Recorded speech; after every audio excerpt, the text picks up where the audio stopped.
As promised, today's video is all about ordinal numbers. So if you struggle with the pronunciation of those numbers with the two small letters next to them, keep watching. Welcome to my channel, io sono Miriam Romeo, e se capisci l'inglese ma non riesci a parlarlo come vorresti, then I would love to be your English coach. I have a free pronunciation class for you where I share 5 tips that you can apply right away to make your English sound smoother and more convincing, and you can access it for free just by clicking on the link in the description box below. Ordinal numbers.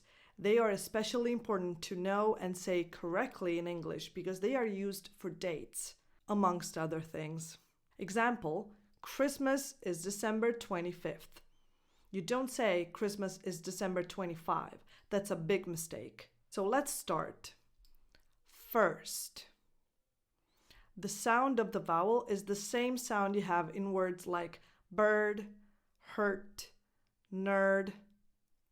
First. Second.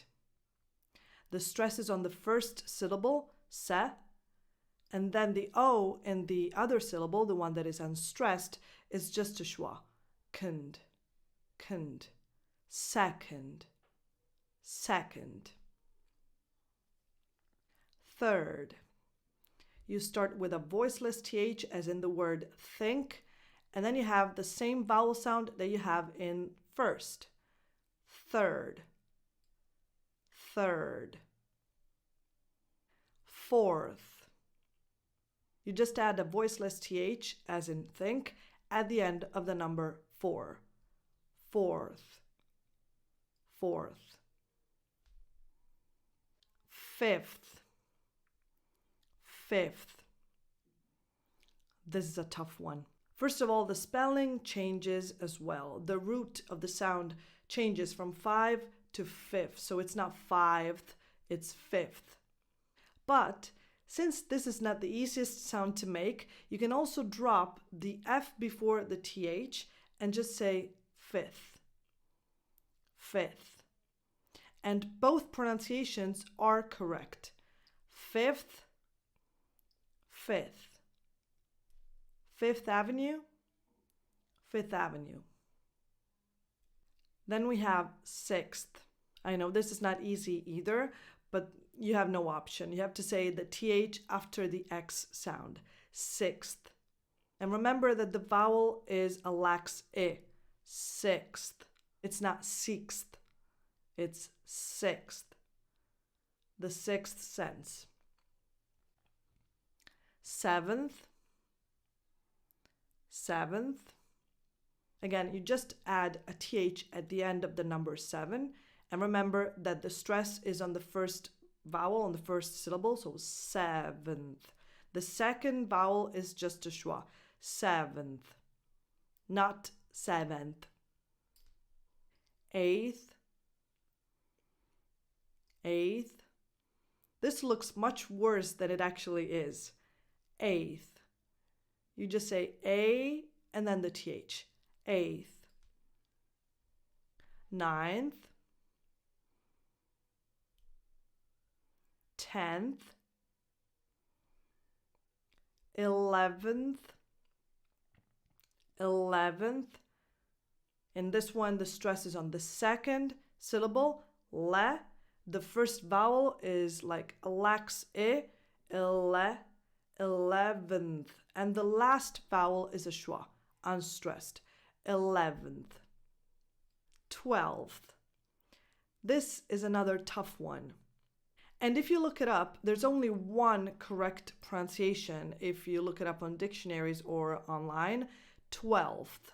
But a lot of native speakers drop the F before the TH and just say 12th, just like they do in 5th.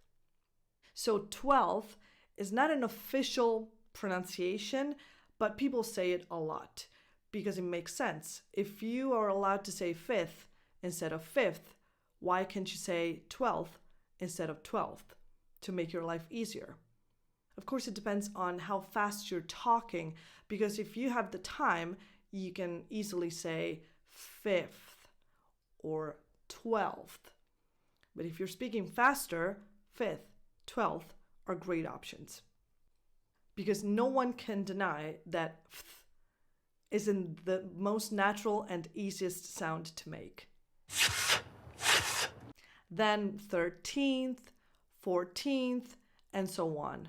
Add a th at the end for all numbers except for 1, 2, and 3, and all other numbers that end in 1, 2, and 3, with the exception of 11, 12, and 13. Those don't change.